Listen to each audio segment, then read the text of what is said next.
Nighttime workers, what's the freakiest stuff you've seen on the job? I worked as an engineer in Denver. Unfortunately, being security detail came with the job considering the hours 2 p.m. to 11 p.m. I was doing rounds, and we had noticed the previous day that a lock to our electrical room had been removed. It was midwinter last year and we figured someone was trying to stay warm. As much as I want people less fortunate to get ahead any way they can, it was my job to make sure there wasn't someone occupying some spot on the property. So I go to check on the room. I walk up and notice the door is cracked ever so slightly. Pop my flashlight out and beam it in there. Now the room did exactly what it was made for without any budge room. There was maybe slightly less than a foot of space between the wall and the machines that were in there. Thinking it would be impossible for someone to be crammed in there, I do a lazy scan and go to shut the door. As I'm walking down the staircase, I hear a shuffling in there. It's late, there's nothing going on, and I was newish to the city, so seeing owls or big ass rats was somewhat a thrill. Easily entertained, I guess. So I go back up, pop out the flashlight again, but this time I crouch down to see the space beneath the machines. Sure enough, I see some legs. I call out to whoever it was and tell them they need to vacate. They stay still for a long moment until they started to wriggle themselves out from the tight space. I stayed there cause procedure would be to escort off the block entirely. A woman pops out looking rough as hell and starts muttering absolute nonsense. She's taking her time and it is pissing snow, so I start to get a little aggravated and tell her to hurry up. This woman turns to me, sticks her tongue out at me with her mouth gaping, broadens her stance and starts to dig in her crotch. She pulls out a warm, totally unused tampon and throws it at me, hitting me in the jaw/neck area. Then proceeded to clamber away yelling something about murdering a molester. One night during a floor set at VS, we were throwing away trash and going in and out of the stock room, cleaning the floor, removing merchandise, counting registers, opening boxes, etc. We had music blaring and we're singing, goofing off while working, and all of a sudden some lady walks out to the register and wants to purchase her items, probably about 45 minutes after we closed and did the nightly routines of clearing out the fitting rooms, recovering the store, vacuuming. None of us knew she was there. None of us saw her. She wasn't in the store. She wasn't in the back. Not in the bathroom. Not under tables. We think she may have been hiding in the ceiling in the dressing room waiting for us to leave so she could rob the store, but since she realized we weren't leaving, she thought it best to come out. It was the absolute scariest moment. I think there were 12 of us in the store that night, all over the place, and none of us saw her. What if she had a gun or a knife or something? She totally could have gone through our personal items and taking things. But she paid for random things and left. She acted like nothing out of the norm was going on. Years ago, I was a night shift CNA for an assisted living facility. I had a resident that had a wild week. She didn't have dementia/Alzheimer's either, so it added more weirdness to this situation. It was about midnight when I was doing my rounds when she bursted out of her room holding her giant cross and looked white as a ghost. I asked her, what's happening? Did you have a bad dream? She replied after she caught her breath that was someone in her room telling her to get out. Now we have wanderers in our facility and I looked around in her room thinking one may have spooked her. I found nothing. She followed me around that night and didn't go off to bed until 4 a.m. I thought that was the last of it. I was wrong. The next night it happens again. She once again claims a man is in her room telling her to leave. Once again I check her room and find nothing. This is where things got really weird. One night when I was in the back helping a resident, my buzzer went off that the front door was opened. I quickly finished up what I was doing and bolted to the front door. Those doors are locked at night. When I found the corner to the front office, I see her standing outside with the door wide open. She was looking at the sky in awe. I asked her what she was doing as it was 2 a.m. at this point, and she looked at me, put her hand on my shoulder and said, "Death is coming for X." I had to let him in. I coaxed her in the building with a cup of decaf coffee and some biscuits. She told me about the man in her room again and how he's making it difficult for her to sleep. Curiosity got the best of me and I asked if she can tell me what he looks like. I really don't believe in the paranormal. I feel like everything can be explained, but I can't explain how she accurately described a resident who lived in her room years ago. He was an angry man who didn't want to be in the facility in the first place and passed away after refusing his medication. He didn't like anyone in his room except a few CNAs. She even got his name right. Her family started getting concerned for her well-being and asked to have her transfer rooms. After she was moved down the hall, her nightmares stopped. I asked the other PCWs and CNAs if any of them mentioned anything about the previous resident in her old room. All have stated they didn't. A gorilla. I work at Walt Disney World in Florida, and more specifically I work at Animal Kingdom, which is half theme park, half zoo. Now, due to Disney's conservation efforts, they give the animals quite a bit of freedom. They are enclosed, but the enclosures are very large, and their sleep areas are well outside of guest view. It's actually a pretty great setup for the animals. We also don't confine them to their sleep areas at night. So I was working the graveyard shift, 10:30 PM to 8 AM, and as I turned a corner to cross a bridge into the next area, I see a massive figure on the other side of the bridge. One of the gorillas had gotten out of their enclosure and was just walking around the park. I nearly shat myself, as, if you know anything about gorillas, they can be pretty violent. I called it into my boss, and they told me that this happens sometimes, and to just stay away from it, and they will get the caretakers to come do their thing. Honestly, it was the craziest thing I've seen in my time there.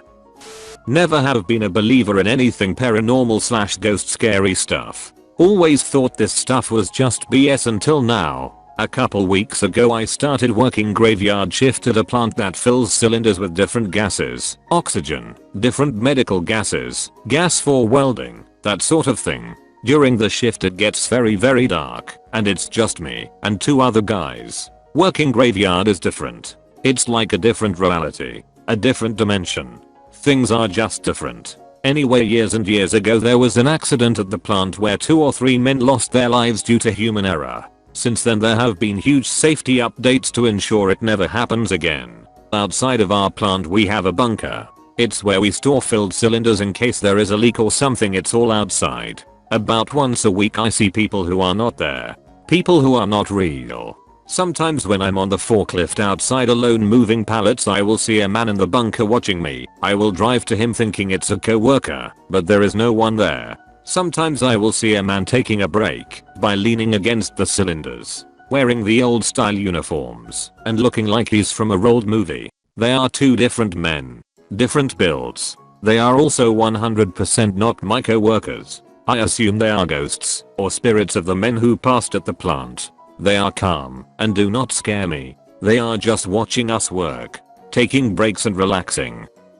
I worked at an all-night diner while I was in college. One night at about 2 in the morning, a 4-year-old boy wandered in and said he was there to get some food for him and his little sister because they were hungry. When the manager asked where his parents were, he said they were sleeping at home and that they slept a lot and yelled at him and his sister to be quiet a lot. Turns out he lived at an apartment complex adjacent to the diner and the parents were heroin addicts. It was heartbreaking.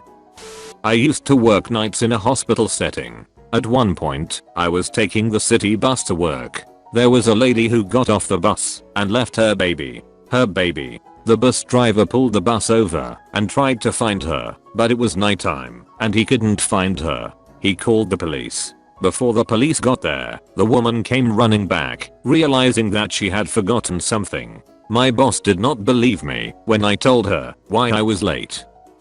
Train inspector here, walking a train in the middle of the night, pitch black, come up to a freight car that had 4 hobos sitting in it, just staring at me. Dudes never said a word, just watched me. I eased by them and kept going, but couldn't get past the feeling of them behind me for a good while. I worked nights at a dog kennel. During the night we'd just walk the dogs around the parking lot so they could go to the bathroom. The parking lot was surrounded by a wooded area on most sides. There was a stray cat colony living in the woods behind the parking lot. Every time I'd walk a dog through the parking lot the cats would sprint away and hide in the woods. They did not like the dogs at all. They were terrified of them. One night I'm walking a dog and I see the cats, but this time they are sprinting out of the woods toward me. All the cats just kind of gather in the middle of the parking lot, completely ignoring the barking dog I had. It definitely freaked me out. What was out in the woods that scared the cats out so much that they came running towards me and a dog they were usually terrified of? It was probably just a few coyotes or something, but it felt really creepy wondering what was scaring the cats so badly just out of view in the woods. Was standing topside watching the Navy at sea on a dark night when the sky suddenly turned bright. For about 3 seconds something was incoming so bright it lit all the weather decks up like daylight. This caused quite a commotion in the bridge and operations. We were forward deployed during wartime, although not in a region where active fighting was expected. Obviously everyone's worry was that we might be under attack. Then the sky went dark again, just as suddenly as it had began. The only one on the ship who had a direct view was me. It's a meteor. Had to repeat that report with details a bunch of times until people calmed down. The thing broke up into 3 pieces and then vaporized in the atmosphere. It was possibly one of the southern Taurids. Right time of year, right part of the globe, and that meteor shower is known for producing fireballs. Being hundreds of nautical miles out on a moonless night, it was truly spectacular. That was far and away the most dramatic meteor I've witnessed, both in terms of the show it put on and in terms of the context. Lucky coincidence to be an astronomy buff standing the right watch at the right moment. Worked third shift stocking shelves in a grocery store. Every couple of nights, a sweet little old lady would come in to buy vanilla extract to make sugar cookies for her grandkids and the neighbors. A few weeks go by, and I'm outside on a smoke break. I see our sweet grandma in her car, chugging vanilla extract. She was drinking it to get drunk and hide her alcoholism from her family. Years after that, I worked in a bar as a karaoke host. There was a hotel next door to the bar where some of the less fortunate people in town stayed. One of the hotel guests was a regular in the bar. This dude, his GF and I did a shot to celebrate him finding a good job and getting accepted to a trailer park. He goes next door to get a snack and says he'll be right back. 30 minutes later we see flashing lights outside. He got a snack of heroin, passed out in the parking lot next to his car, and had his head run over by another guest pulling into the adjacent parking spot. It bore a similarity to a watermelon at a Gallagher show. Post finale. I'll never see that. I grew up on a farm. One night I was supposed to check the irrigation pumps at 2 AM. It's a 2-mile drive and I'm mostly asleep. I park the truck with the lights aimed at the river. When I get out, the headlights are projecting my shadow on rapid layers of fog coming from the river. Above that, the fog was dissipating into the wildest northern lights display I've ever seen. It was like a sheet being violently shook from one horizon to the other. The farm has no sound or noise pollution. There was nothing else to obscure it. The northern lights have a sound. It's like sand on rough paper. So I took several moments to just take in my silhouette was joined visually to green mist across the sky that filled my vision and my ears. Not specific to working night shift, but dead people. I work in a nursing home and unfortunately people dying is the name of the game. Sometimes you see people declining, so you know they are on their way out, and you do 15-minute checks on them and catch it fairly quickly. Other times people seem fine and they just go and you don't find them for an hour or so between doing rounds.